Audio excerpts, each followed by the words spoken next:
attention spans are reducing. There is so much clutter and so much noise online, and we have to stand out from all of that and make our messaging more effective. What this means is that we have to be on all social media constantly, be aware and keep up with what kind of content is working. Right now it is shorter content, so we keep it short, we keep it quick. Sometimes it could be memes, sometimes it could be videos. Another thing that we can do also is to not only keep the messaging about the animals, but also focus on the health and environmental issues related to animal farming. This makes the messaging more fully rounded and helps different kinds of people connect with what we are trying to tell them.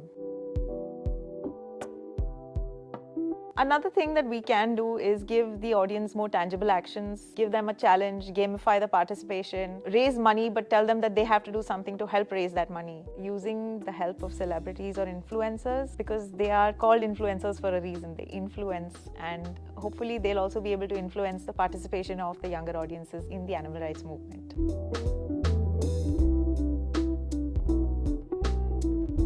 I come from a country that not only has a strong meat tradition, but also has a very strong dairy tradition. And to convince people to accept this new notion that we don't need these products in our lives is a task. I try to ensure that when I'm speaking to people or in my messaging, that we don't show veganism as a foreign concept or as this as a lifestyle that's very expensive or something that depends on products that you need to import from Peru or California. I'd love to highlight that a lot of traditional Indian dishes are automatically vegan. So it is within our own traditions and cultures that veganism falls into that place, and it can be a part of something that's already been going on for so many years. One more thing that resonates with the audiences, especially in India, is this idea of ahimsa or non-violence. And when we connect veganism with that, it makes it a little bit more acceptable to them. By using the different languages spoken in the region, we do that by trying to ensure that local cultures and local traditions are mentioned and connected with the ideas of veganism.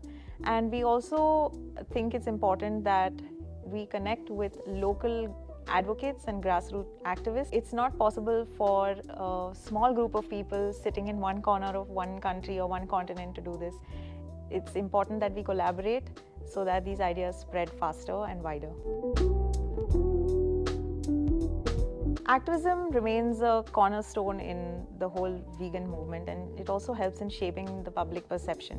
Not only helps people learn and grow about veganism and learn about the ideas around veganism, but it also helps challenge notions on a larger scale. We need to grow our ideas around activism and even the word activist. Even somebody who's sitting at home and sharing content or sharing a meme about veganism is an activist. Somebody who's going and talking to the government officials is an activist.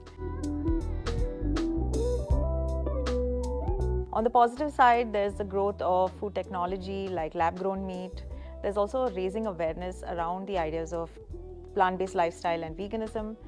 The challenges, of course, lie in the fact that veganism is still seen as something as elitist or expensive. In Asia, especially, we are at a different place in the whole growth of veganism when we compare it to the rest of the world or to many parts of the other parts of the world where veganism has already grown and sort of plateaued. It's a good thing for us because we get to learn from the mistakes that have been made in the other regions, and hopefully we won't repeat those mistakes and see veganism plateau, but we'll only see it grow. At conferences like these and events like these, we get to meet people, we get to learn new ideas, we get to network. There's so much hope and chance for future potential collaborations.